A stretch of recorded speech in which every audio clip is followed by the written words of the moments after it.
Moi, mä oon Miika ja tänään mä menen ensimmäistä kertaa mun elämässäni oopperaan. Nyt tuli hyvä tilaisuus, suhteellisen edullisesti ja mä oon aina ollut semmonen ihminen, jonka mielestä kerran elämässä on hyvä kokeilla lähes kaikkea. Ja nyt on ainakin tällä erää mun kokeiluvuoro oopperan suhteen. Myöskin mä tarkastan sen, että saako sitä mitään selvää, kuinka vaikeasti avautuva taidetta tai viihdettä tai kulttuuria tai opera on. Se on hyvin usein leimattu korkeakulttuuriksi. Sitä se kai onkin monta vuosista perinnettä operalla koko maailmassa. Ja tämä näytös Figaron Hand, joka on just Mozartin tekemä opera, niin on ehkä niitä kaikista suurimpia klassikoita. Näin senkin olen ymmärtänyt. Katsotaan, mä avoimin mielin menen. Mä vaihdan vaatteet, laitan kaunuspaidan, vähän siistimät vaatteet. En mitään ihan överiksi, kun päivänäytös. No niin, täällä ollaan Tampere-talolla ja tossa kun ajelin tänne, niin mä googletin Figaron Hand ihan vaan sen takia, että saisin tietää, että mistä tässä on kyse noin juonellisesti, jos nyt sattuisi käymään sillä lailla, että en ymmärtäisi. Ja tässä on pointtina se ilmeisestikin, että keskiaikaan tai jonnekin menneisyyteen sijoitutaan ja siihen aikaan kreiveillä on semmoinen oikeus, että ne sai, jos hänen alamaisissa meni naimisiin, niin kreivi sai niin ajaa, siinä hyödytään morsiamme ennen aviomiestä. Ja tähän liittyen tää koko näytelmä nyt rakentuu. Tää on komedia ja farssi tai joku semmonen. Sen verran täytyy sanoa, että juttelin Facebookissa mun oopperalaulujaksi opiskelevan tuttavan kanssa ja hän puhui siitä, että oopperalaulut on hyvin pitkälti kuin huippu-urheilijoita. Eli tämä koulutus oopperalaulujaksi kestää noin 10 vuotta, jossa opiskelen tietysti fysiikan jota siis treenataan fysiikkaa ja äänihuulia ja laulamista. Sen lisäksi teatteria, kieliä, koska pitää osata laulaa eri kielillä ja myöskin tanssimista.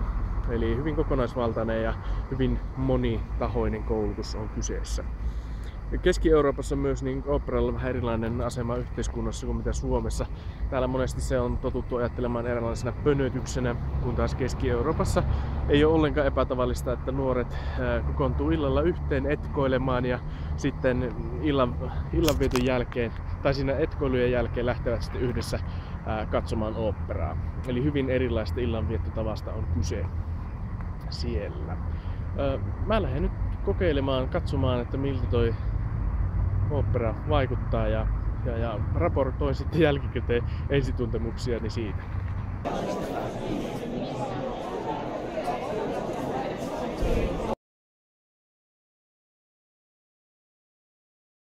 No niin, nyt on ensimmäinen oopperakokemus takana ja kotiinkin on ehtinyt tässä ajaa ja miettiä vähän sitä, että mitä mä itse asiassa näin juuri.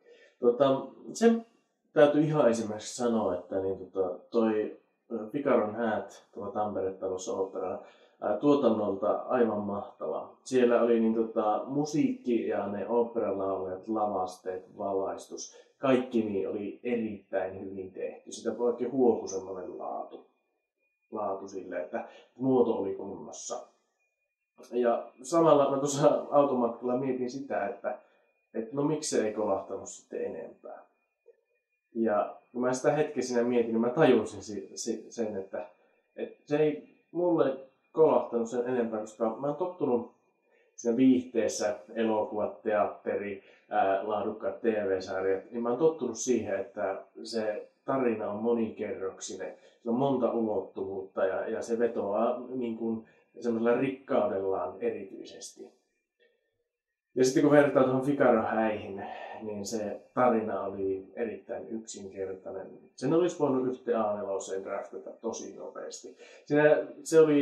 Mulle se avautui erittäin yksiulotteisena. Ja tuli semmoinen fiilis, että muoto on kuningas. Se, miten se oli tehty, oli täydellinen. Se oli aivan upea. Mutta sitten se, että se ei herättänyt mitään tunteita. Ei jäänyt mikään askarruttamaan sen jälkeen. Kun mä kävelin sieltä ulos sieltä oopperasalista tai sieltä teatterista, niin mä aloin unohtaa. se ei jäänyt pyörimään mielessä. Niin kuin hyvä teatteri tai elokuva tai sarja, se jättää jonkinnäköisen niin kuin jäljen, että jonkun ajatuksen muimaan. Tästä se tarina oli niin semmoinen yksinkertainen ja olihan se komedia.